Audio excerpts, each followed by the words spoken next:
बच्चों नमस्कार, good morning. देखिए बच्चों,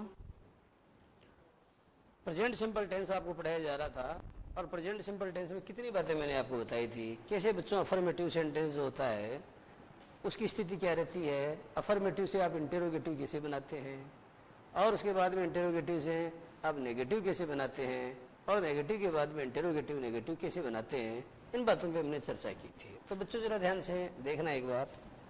सबसे पहले आप लेते हो अफर्मेटिव सेंटेंस, ठीक है, लिखने की प्रक्रिया जारी रखना भाई। तो अफर्मेटिव सेंटेंस में बच्चों आप क्या करते हो, सब्जेक्ट का प्रयोग करते हो। उसके बाद वर्ब की फर्स्ट फॉर्म आती है, प्रेजेंट सिंपल टेंस की बात बता रहा हूं। और वो फर्स्ट फॉर्म नहीं आती तो वर्ब की फिफ्थ फॉर्म आती है, माने उसमें एस या एस जुड़ा हुआ होता है। और उसके बाद ऑब्जेक्ट आता है, लेकिन बच्चों जरूरी नहीं ऑब्जेक्ट ही हो, कई बार ऑब्जेक्ट आता है, कई बार बच्चों सिर्फ एक एडवर्बियल आता है और कई बार क्या होता है इसकी जगह कॉम्प्लीमेंट आता है। तो ये बाद में क्या आता है ये तय नहीं है, लेकिन सब्जेक्ट और वर्ब का आना तो तय है। इतनी बात समझ में आ गई है। अब बच्चों अगर मान लो मैं कहूं कि आप तो ऐसा करो, इसका बताओ क्या बनाओ, इसका इंटेरोगेटिव बनाओ। तो बच्चों आप इंटेरोगेटिव जो सवाल होता है वो इंटेरोगेटिव दो प्रकार के होते हैं बच्चों। ये जो इंटेरोगेटिव मैं आपको सिखा रहा हूं इनको बोलते हैं यस नो क्वेश्चन। क्या बोलते हैं? ये है बच्चों यस नो क्वेश्चन। क्लियर हो गया है? ये बच्चों जो यस नो क्वेश्चन होते हैं इनका जवाब चूंकि यस या नो में दिया जाता है, इसलिए ये हमेशा कैसे शुरू होते हैं, हिंदी में कैसे शुरू होते हैं, जैसे क्या तुम अंग्रेजी पढ़ते हो, जैसे क्या मोहन एक गीत गाता है। तो ये बच्चों कैसे शुरू होते हैं, ठीक है। अब आप क्या लगाने के लिए क्या करोगे कि सब्जेक्ट और वर्ब जो एच भी छुपी हुई है जरा छुपा हुआ है, यहां पर एक एच हुई है और वो एच भी आपको बताई थी प्रेजेंट सिंपल में क्या होती है, या तो डू होती है या डज होती है। क्लियर है? तो इसको आगे लाना पड़ेगा, इन्वर्जन करना पड़ेगा, इसको इन्वर्जन कहते हैं इस प्रक्रिया को। इस एचवी को उठा करके सब्जेक्ट से पहले रखने की प्रक्रिया को अंग्रेजी में क्या बोलते हैं, इन्वर्जन कहते हैं, गणित की भाषा में व्युत्क्रम कहते हैं। ठीक है, व्युत्क्रम का 1/2 दो उसका कर देते 2/1। ठीक है, तो बच्चों यहां आ गया, क्या आ गया जरा देखना, यहां आ गया डू, या फिर आ गया डू नहीं आया तो क्या आ गया, डज आ गया। ठीक है, अब डू या डज का प्रयोग अगर आपने वाक्य के शुरू में किया तो उसके बाद में क्या जाएगा, सब्जेक्ट आ जाएगा। अब उसके बाद में क्या आएगा बच्चों, उसके बाद सिर्फ वर्ब की फर्स्ट फॉर्म आएगी और वर्ब की 5वीं फॉर्म हरगिज नहीं आएगी, क्योंकि वर्ब की 5वीं फॉर्म के अंत में जो एस या एस जुड़ा हुआ होता है वो बच्चों डज में ट्रांसफर हो जाता है। किस में ट्रांसफर हो जाता है? क्योंकि वो डज में ट्रांसफर हो जाता है। उसके बाद बच्चों क्या आएगा, उसके बाद जो भी अगर आपके पास ऑब्जेक्ट है तो ऑब्जेक्ट आ जाएगा, ऑब्जेक्ट नहीं है एडवर्बियल है तो एडवर्बियल आ जाएगा, और एडवर्बियल भी नहीं है और बच्चों कॉम्प्लीमेंट है तो कॉम्प्लीमेंट आ जाएगा। और अंत में क्या होगा बच्चों, देखने वाली बात यह है कि यहां तो आया था अंत में देखो क्या, फुल स्टॉप, और यहां ये फुल स्टॉप किस में बदल जाएगा, ये क्वेश्चन मार्क में बदल जाएगा। दूसरा स्ट्रक्चर क्लियर हो गया है। तीसरा स्ट्रक्चर बच्चों क्या है इसका, बनेगा नेगेटिव सेंटेंस। क्या बनेगा? तो नेगेटिव में क्या होगा बच्चों, जो आपने इन्वर्जन किया था उसका इस बार करोगे रिवर्स इन्वर्जन। रिवर्स का मतलब वो जहां है उसको उसी जगह लेके आना है। तो ये डूडेज है ना, और क्या करोगे, इसको अपने ठिकाने लेके जाएंगे, क्योंकि नोट आने वाला है और नोट अकेला आ नहीं सकता है, नोट अकेला नहीं आ सकता है, लेकिन नेवर तो बच्चों अकेला आ जाता है। नेवर का प्रयोग जब आप करते हैं तब आपको डूडेज का प्रयोग करने की जरूरत नहीं है, लेकिन नोट के साथ तो किसका प्रयोग करना आवश्यक होता है, डूडेज का प्रयोग करना आवश्यक होता है। जैसे बच्चों शी नेवर गोज, वो कभी नहीं जाती, शी नेवर कम्स हियर, वो कभी आती ही नहीं है। तो बच्चों ने डूडेज का प्रयोग करने की जरूरत कहां पड़ी, तो नेवर के साथ में बच्चों ये नियम लागू नहीं होता है, ये नोट के साथ में लागू होता है। ध्यान देने वाली बात है, इस पर भी मैं थोड़ा सा आपको लिखवा दूंगा। तो देखो ये सब्जेक्ट हो गया आपका, अब क्या जाएगा, अब बच्चों ये डूडेज इधर वापस चला जाएगा जहां था वहां। तो ये हालांकि था, लेकिन जब ये था तब तो ये प्रच्छन्न था, it was in its hidden form, ये बच्चों छुपे हुए रूप में था, लेकिन अब ये किस रूप में है, एक्सप्रेस्ड फॉर्म, आई मीन ये प्रकट रूप में है। क्लियर है? और इसके साथ क्या जाएगा, ये नोट आ जाएगा। ध्यान दो बच्चों, ये नोट इसके साथ में इस रूप में भी आ सकता है और ये इस रूप में, यानी ये जो है कॉन्ट्रैक्टेड फॉर्म के रूप में भी आ सकता है। इतनी बात बता दी थी।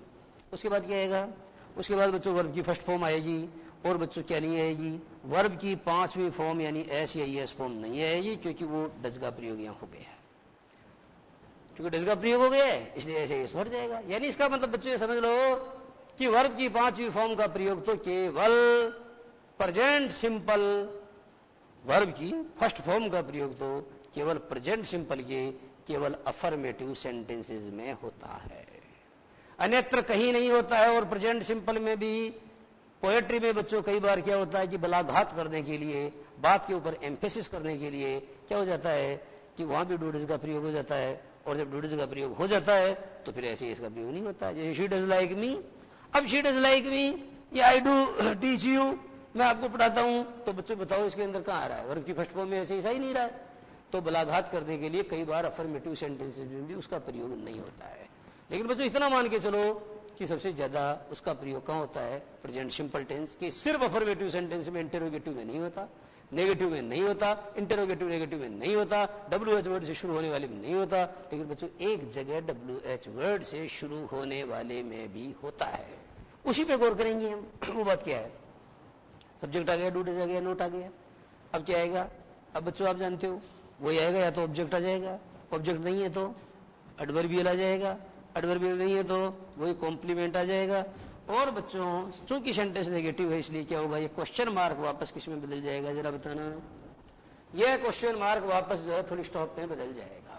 तीसरा स्ट्रक्चर समझ में आ गया, उतारने की प्रक्रिया जारी रखो।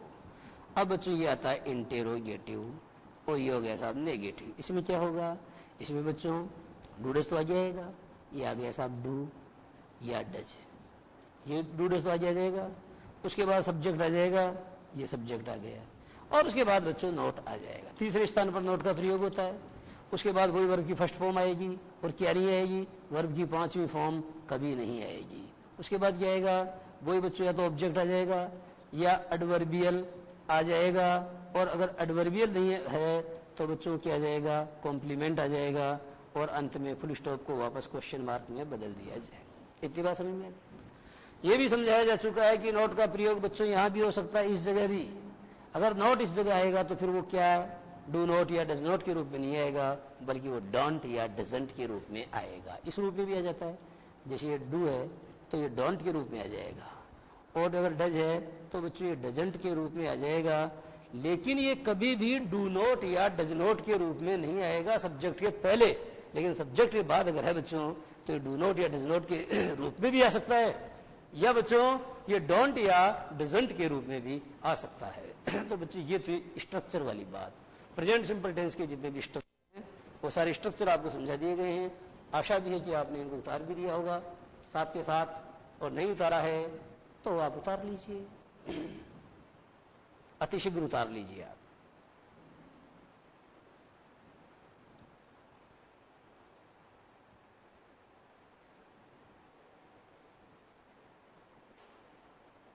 बहुत अच्छे। तो बच्चों अफर्मेटिव सेंटेंस में वर्ब की फर्स्ट फॉर्म या वर्ब की पांचवी फॉर्म का प्रयोग होता है, यानी वर्ब की पांचवी फॉर्म का प्रयोग तो केवल कहां होता है, प्रेजेंट सिंपल के अफर्मेटिव सेंटेंसेस में। लेकिन इसका भी अपवाद है कि कई बार क्या होता है कि खास तौर पे पोएट्री में किसी बात के ऊपर एम्फेसिस करने के लिए या किसी बात के ऊपर बलाघात करने के उद्देश्य से जब हम किसी सेंटेंस का यूज करते हैं तो बच्चों क्या करते हैं कि सब्जेक्ट के बाद में डू या डज का प्रयोग कर दिया जाता है, और वर्ब की फर्स्ट फॉर्म का ही प्रयोग किया जाता है, और वर्ब की फर्स्ट फॉर्म में जो ऐसे यस जुड़ता है, यानी जब आप उसको पांचवी फॉर्म में बदलते हैं तो वो प्रोसेस नहीं किया जाता है। तो इसका भी एक अपवाद है। और बाकी अन्यत्र सर्वत्र वर्ब की फर्स्ट फॉर्म का प्रयोग होता है, और वर्ब की फिफ्थ फॉर्म माने ऐसे यस फॉर्म का प्रयोग कदापि नहीं होता है। आशा करता हूं कि ये बात आपकी समझ में आ गई है। अब आगे वाली बात बच्चों हम करते हैं।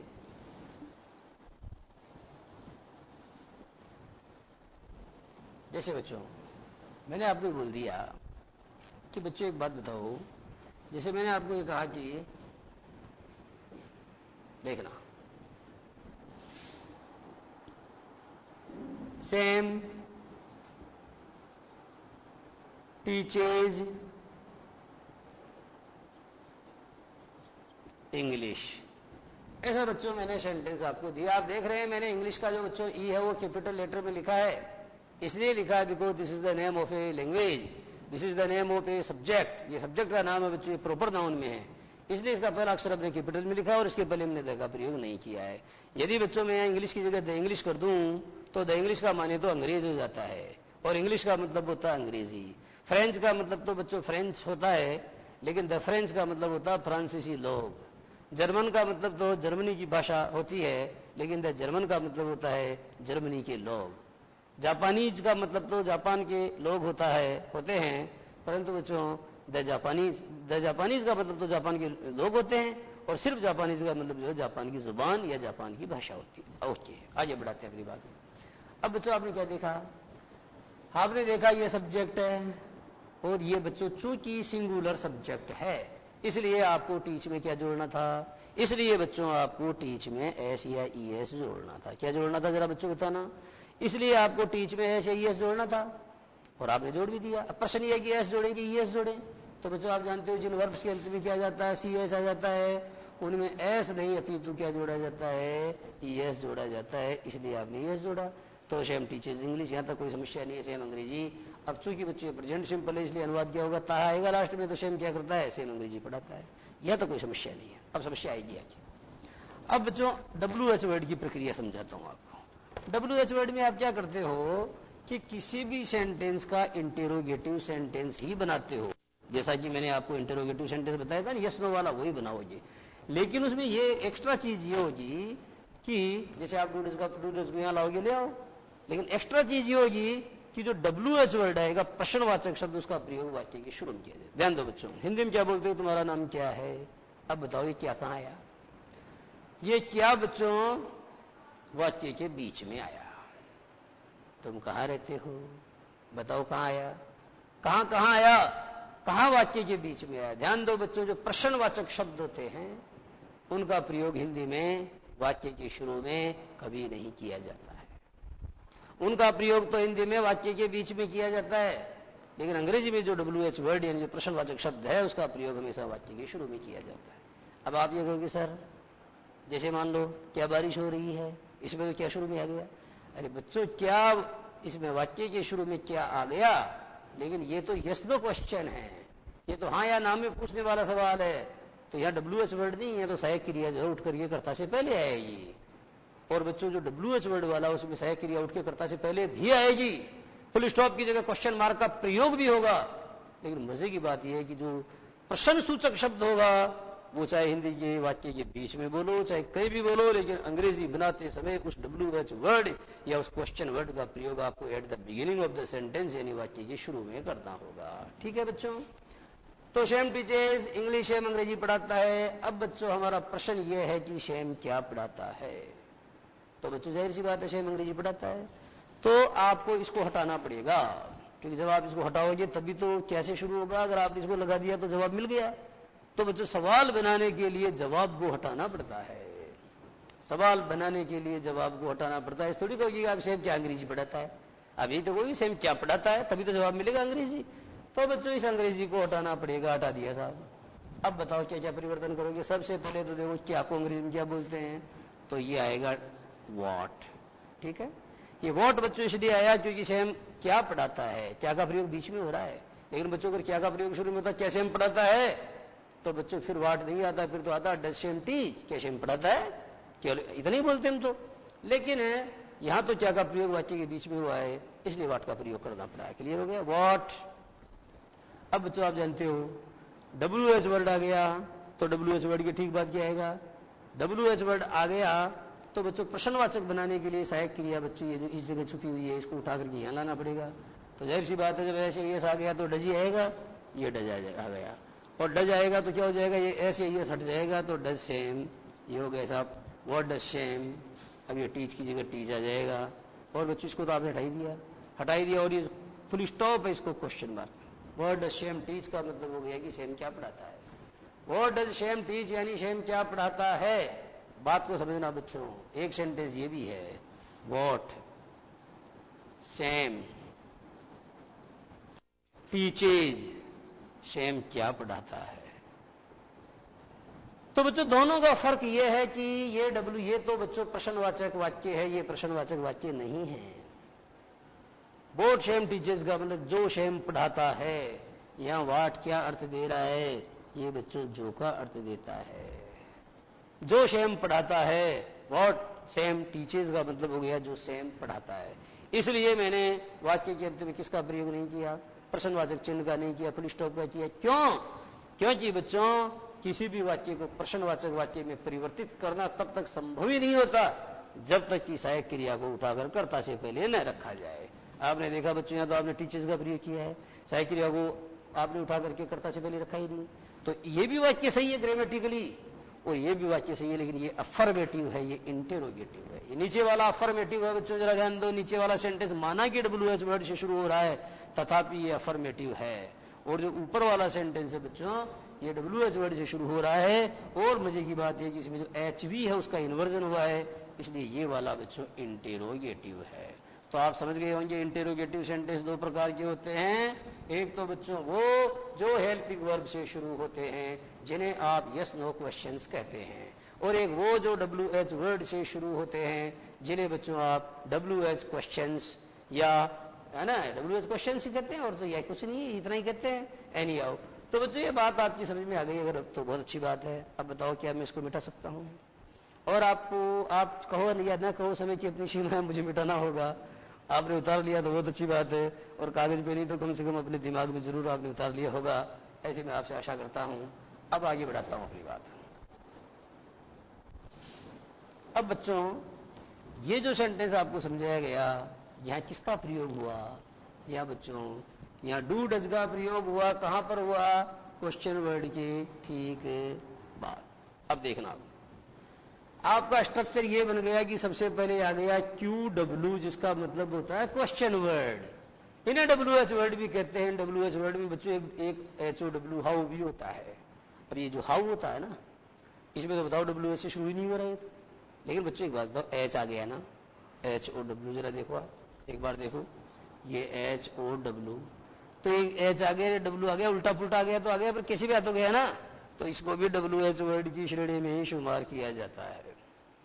तो WH वर्ड कितने होते हैं, कौन कौन से होते हैं, वो बच्चों आपको याद होना बहुत जरूरी है, क्योंकि उनसे प्रश्न बनते हैं और टेंसेस के अंदर वो आपको बहुत ज्यादा काम आने वाले हैं। तो WH वर्ड कौन कौन से होते हैं वो मैं आपको बताऊंगा, परंतु उससे पहले बच्चों आप ये जरा देखो, सबसे पहले क्या आएगा? क्वेश्चन वर्ड आएगा, ठीक है। और उसके ठीक बाद बच्चों क्या आएगा? उसके ठीक बाद बच्चों HV यानी डू डज आएगा। HV का प्रेजेंट सिंपल टेंस में डू या डज आएगा। और इसके बाद में बच्चों क्या आएगा? देखो, इसको डू या डज भी कह सकते हैं ना। और उसके बाद में क्या आएगा जरा बताओ? उसके बाद में सब्जेक्ट आएगा। आ गया? ओके। और उसके बाद में क्या आएगी? उसके बाद बच्चों वर्ब की फर्स्ट फॉर्म आएगी। उसके बाद जो है वो जो आएगा वो आ जाएगा। और अंत में क्या है बच्चों? अंत में फुल स्टॉप है ना, वो क्वेश्चन मार्क में बदल जाएगा। ये है सूत्र। This is the formula. ये बच्चों दिस इज द स्ट्रक्चर। ये बच्चों सेंटेंस बनाने का स्ट्रक्चर है।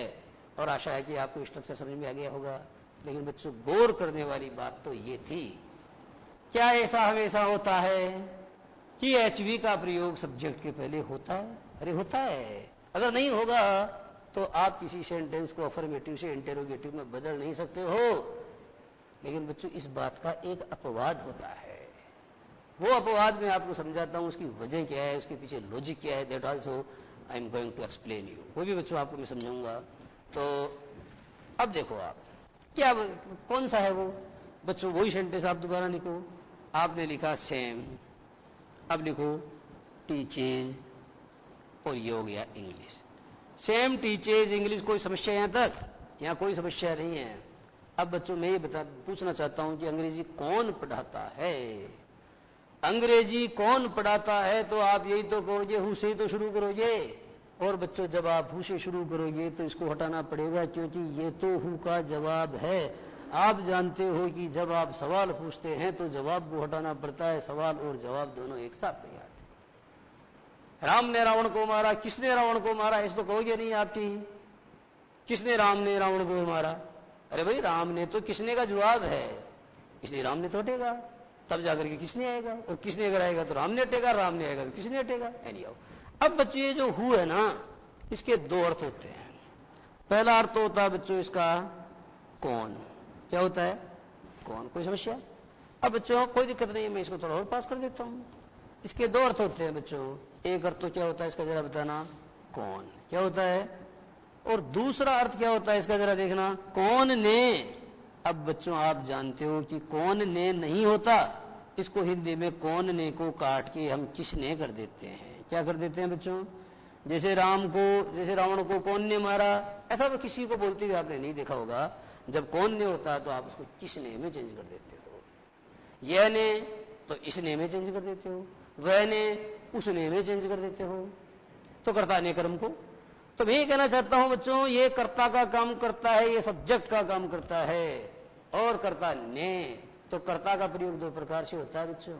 एक तो आप जानते हो, मैं पत्र लिखता हूं तो मैं आ रहा है, और एक मैंने पत्र लिखा तब भी मैं आ रहा है। मैं और मैंने में कोई अंतर नहीं है। इस मैं का प्रयोग बच्चों, मैं के साथ ने का प्रयोग भी किया जाता है तो भी वो मैं ही है, और ने का प्रयोग नहीं भी किया जाता है तो कर्ता ने कर्म को, इस तरीके का मामला चलता है। तो कौन ने, इसका दो प्रकार से प्रयोग करते हो आप। एरिया। अब बच्चों जब आप कहते हो कि सेम टीचर्स इंग्लिश, यानी सेम अंग्रेजी पढ़ाता है, तो प्रश्न क्या बनेगा, ये कौन अंग्रेजी पढ़ाता है। तो आप बनाओगे बच्चों हूँ। अब बताओ किसका प्रयोग करोगे, डू या डज का प्रयोग करोगे कि नहीं करोगे? करोगे। ये कर दिया आपने। Who does teach English, who does teach English, एक तो ये हो गया। और दूसरा क्या हुआ उस पर चर्चा करेंगे बच्चों, लेकिन इससे पहले हम लेंगे 2 मिनट का ब्रेक। ओके।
हाँ, तो बच्चों पुनः मैं हाजिर हो गया हूं आपके सामने, अपनी बात को अपना आगे बढ़ाते हैं। तो बच्चों मैंने सेंटेंस बना दिया, हु डज टीच इंग्लिश, कौन अंग्रेजी पढ़ाता है। लेकिन बच्चों ये सेंटेंस सही है या गलत है, इस पे जरा अपने को चर्चा करनी है। आप मुझे बताओ कि आप डज को लेके आए आगे, लेकिन किसके आगे लेके आए आप, ये तो बताओ। मैंने तो बोला था सब्जेक्ट के पहले लाना है। अब बताओ सब्जेक्ट तो आपने हटा दिया। चूंकि सब्जेक्ट आपने हटा दिया तो फिर आप डज किसके पहले लाए, सेम के पहले लाएंगे, अगर सेम तो इधर ही नहीं। मैंने कहा तो ये था कि डज का प्रयोग कहां नहीं होता। ये बच्चों एक सहायक क्रिया है और ये मुख्य क्रिया, दोनों का प्रयोग साथ साथ नहीं होगा। इसका प्रयोग प्रश्नवाचक बनाने के लिए आपको क्या करना पड़ेगा, जैसे I am writing a letter, कोई दिक्कत। तो एम और राइटिंग का प्रयोग साथ साथ हो रहा है, लेकिन एम को आगे लाओ, am I writing a letter. तो सब्जेक्ट के पहले आप इसको कहां लाए, क्योंकि आप इसको नहीं ला पाए, इसलिए ये वाक्य तो गलत है। फिर सही वाक्य क्या है, सही वाक्य हम बताते हैं आपको। ध्यान दो बच्चों, आपने सेम को हु से क्या कर दिया जरा बताना, रिप्लेस कर दिया। क्या कर दिया आपने, सेम को हु से क्या कर दिया जरा बताना, रिप्लेस कर दिया। इसका मतलब बच्चों ध्यान दो, who is not only a WH word but also it functions as the subject of the sentence। Who केवल WH वर्ड नहीं होता, ये वाक्य के कर्ता के स्थान पर कर्ता के रूप में भी कार्य करता है। तो कर्ता कौन है, कर्ता तो हुई है। अब कर्ता चूंकि हु है तो आप मुझे बताओ कि हु है, तो हु के पहले तो आप सहायक क्रिया लाने से रहे। क्यों, क्योंकि हु तो एक WH वर्ड है और ये कायदा है कि WH वर्ड का प्रयोग वाक्य के शुरू में होगा।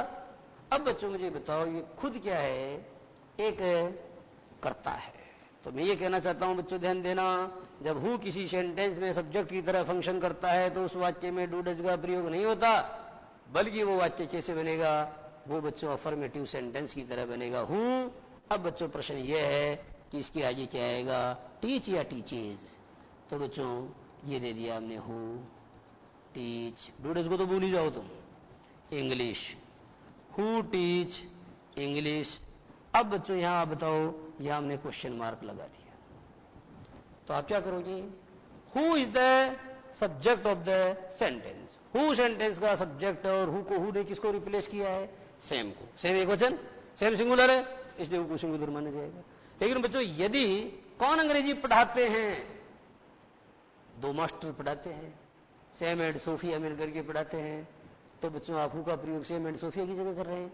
तो हु जब सिंगुलर को रिप्लेस करता है तो हु को सिंगुलर माना जाता है, हु जब प्लूरल को रिप्लेस करता है तो हु को प्लूरल माना जाता है। जैसे हु स्मोक्स, कौन स्मोक करता है, और बच्चों हु स्मोक, कौन स्मोक करते हैं, दोनों सही हैं, लेकिन इन जनरल, लेकिन आमतौर पर हु के बाद आने वाली वर्ब सिंगुलर ही होती है आमतौर पर। लेकिन बच्चों बात को समझें, अगर हु सिंगुलर को रिप्लेस करता है तो सिंगुलर वर्ब लेगा, हु यदि प्लूरल को करता है तो प्लूरल वर्ब लेगा। लेकिन इन जनरल हु के बाद में आपको 90% क्या होगा बच्चों, सिंगुलर वर्ब भी देखने को मिलेगी। लेकिन इसका मतलब ये बिल्कुल नहीं है कि अगर किसी पुस्तक के अंदर आपको हु के बाद में प्लूरल वर्ब का प्रयोग हुआ मिला और आपने ठप उसको गलत निकाल दिया है कि साहब टीचर ने बताया था और उनके हिसाब से तो ये गलत है, तो उसकी वजह यह है कि वो गलत नहीं होता है, वो भी सही होता है। ठीक है, तो बताओ आप यहां पर हु को हु तो सेम की जगह है, सेम तो एक वचन है, तो यहां पर आप टीचर्स का प्रयोग करोगे। अब आपका सवाल ये बनना चाहिए कि सर आपने तो कहा था कि यदि कोई सेंटेंस WH वर्ड से शुरू हो भी रहा है परंतु उसमें सहायक क्रिया या हेल्पिंग वर्ब का इन्वर्जन नहीं हुआ है, तो वाक्य प्रश्नवाचक कदापि नहीं हो सकता। उस वाक्य के अंत में प्रश्नवाचक चिन्ह कदापि नहीं आ सकता, वो वाक्य तो अफर्मेटिव होता है। अब इसका जवाब देना आप, इसका जवाब हम आपको देते हैं।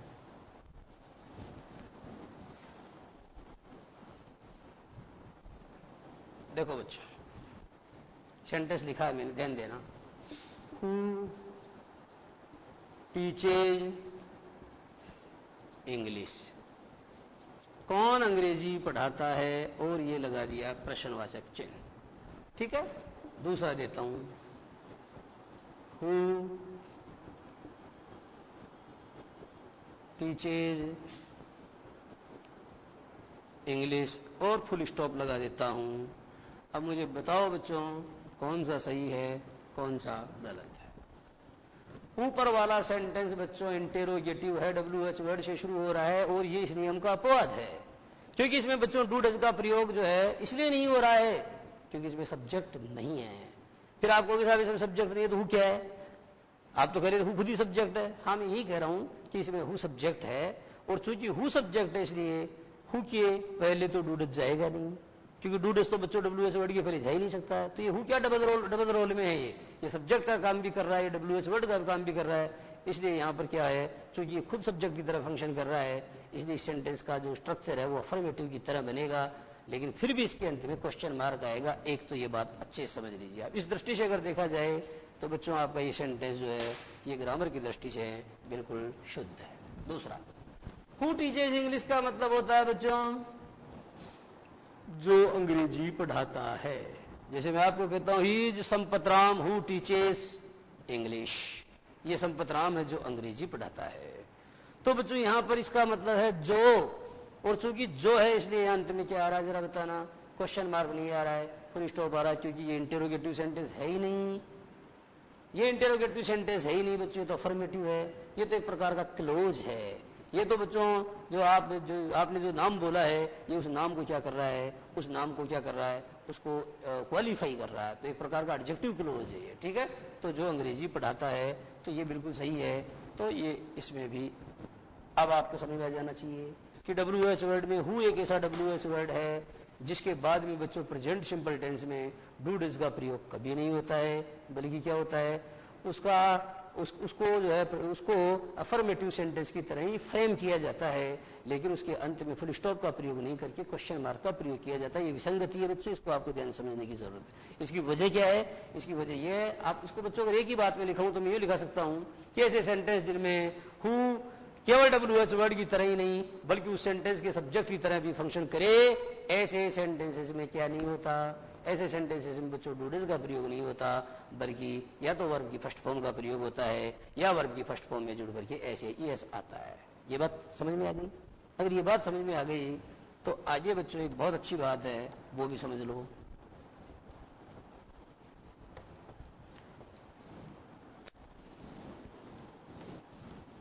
टेंथ में आप लोग आ गए हो और टॉपिक को बच्चों इतना ढंग से समझो कि इसको फिर कभी दोबारा इस टॉपिक को पढ़ने की आपको जरूरत महसूस ना हो, और जब भी आप पढ़ो तो उस टीचर से पढ़ने के बाद आपको ये लगे कि यार मजा नहीं, यार वो गुरुजी के नोट से देख लेते हैं एक बार, तो इससे बाहर कुछ भी बनने वाला नहीं है। सब चीजें जो है आपको जो बेसिक चीजें हैं वो सब मैं यही समझा रहा हूं।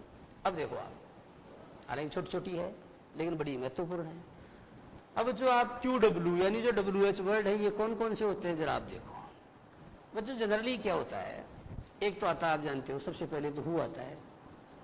तो हु यानी क्या होता है? हु का मतलब बच्चों कौन होता है, और आप जानते हो कौन के साथ में लगा दो तो क्या हो जाता है? ये किसने हो जाता है।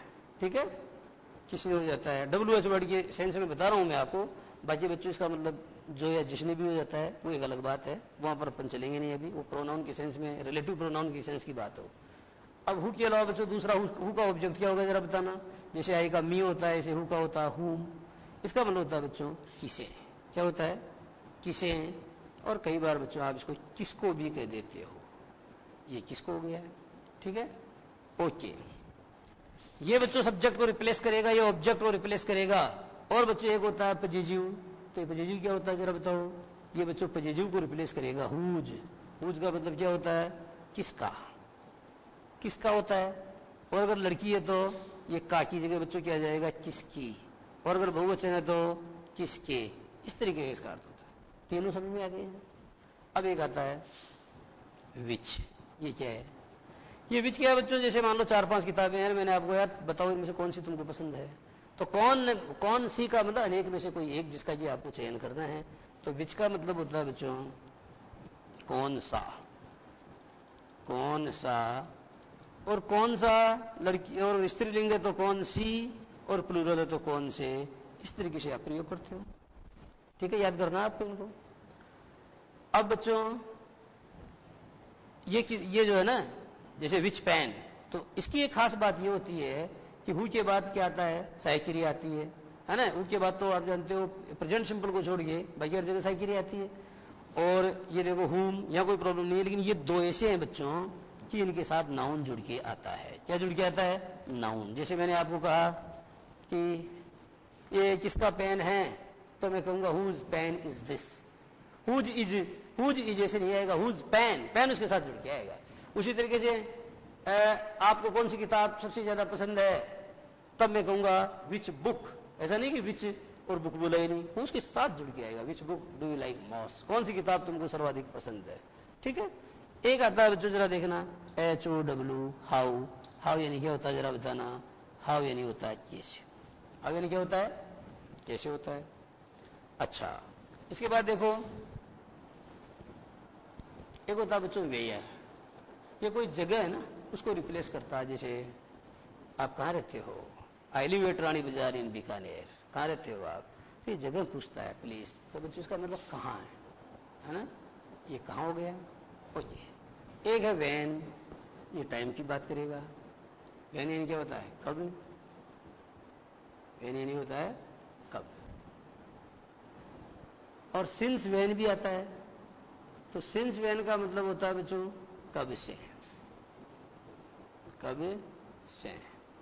इसकी जगह पर सिंस वैन की जगह हाउ लॉन्ग भी आता है। हाउ लॉन्ग का मतलब भी होता है कब से, भाई कितने लंबे समय से। How long have you been in Jaipur, Jaipur में तुम कब से हो, तो हाउ लॉन्ग का प्रयोग भी कर देते हो आप। अब बच्चों ये जो हैं ये तो आपने देख लिए। अब इसके अलावा देखो मोटी बात यह है कि जो हाउ है ना, इस हाउ से क्या क्या बनता है? एक बनता है बच्चों हाउ फार। हाउ फार का मतलब होता है कितनी दूर, दूरी की नहीं बात करता है, वो कितना ही होने में तो, अब कैसे नहीं है, कितनी दूर। जैसे how far is Chaksu from Jaipur, Chaksu Jaipur से कितना दूर है, तो हाउ फार का प्रयोग करते हैं। अब बच्चों एक होता है हाउ ऑफन, OFTEN, ये बच्चों बारंबारता पूछता है कितनी बार। जैसे how often does she come here, वो यहाँ कितनी बार आती है। आप कहोगे she comes here twice a week, वो एक सप्ताह के अंदर 2 बार आती है, तो ट्वाइस थ्राइस है ना, 4 नहीं होता, 4 टाइम्स होता है, ऐसा बताया मैंने। ये बच्चों बारंबारता पूछता है। हाउ लॉन्ग बता दिया। एक होता है हाउ मैनी, ये पूछता है बच्चों how many members are there in your family, तुम्हारे परिवार में कितने सदस्य हैं। ये पूछता है कि how many members are there in your family, अर्थात तुम्हारे परिवार में कितने सदस्य हैं। एक होता है बच्चों हाउ मच, जैसे आप रोज कितना दूध पीते हो, ये क्वांटिटी पूछता है। How much milk, how much milk do you drink every day. तो बच्चों एक बात देखो, मैंने आपको कहा how long have you been, how far, ठीक है, how far is Chaksu from Jaipur, how often does she come. लेकिन बच्चों हाउ मेनी मेंबर्स, यहां भी बच्चों नाउन का प्रयोग जरूरी है, इसमें जुड़ करिए। हाउ मच मिल्क, इसमें भी नाउन का प्रयोग जरूरी है। खास बातें बच्चों बता दिए मैंने आपको, जो आपको कोई ग्रामर की बुक में भी जनरली नहीं मिलती है, कि हुज और विच। और आगे बच्चों मैंने बोला हाउ मेनी और हाउ मच, ये ऐसे क्वेश्चन वर्ड्स हैं, ये ऐसे WH वर्ड्स हैं which are never used single, जिनका प्रयोग जो है सिंगल कभी नहीं किया जाता है। लेकिन बच्चों नाउन ऑलवेज, ठीक है, nouns always mingle with them, जो नाउन होती है वो हमेशा उनके साथ में जुड़ करके आती है ना, और बाकी जो है इन सब का प्रयोग सिंगल होता है। तो बच्चों WH वर्ड आपके बड़े काम आएंगे कॉम्प्रिहेंशन पैसेज वगैरह में भी। तो मैं आशा करता हूँ कि जो मैंने आपको पढ़ाया वो आपके समझ में आया है, और ये जो चीज़ें बच्चों इनको आपको कंठस्थ बाय हार्ट आपको याद करना है। इस तरह से आज की बात यही समाप्त, और आगे वाली बात अगली क्लास में। नमस्कार।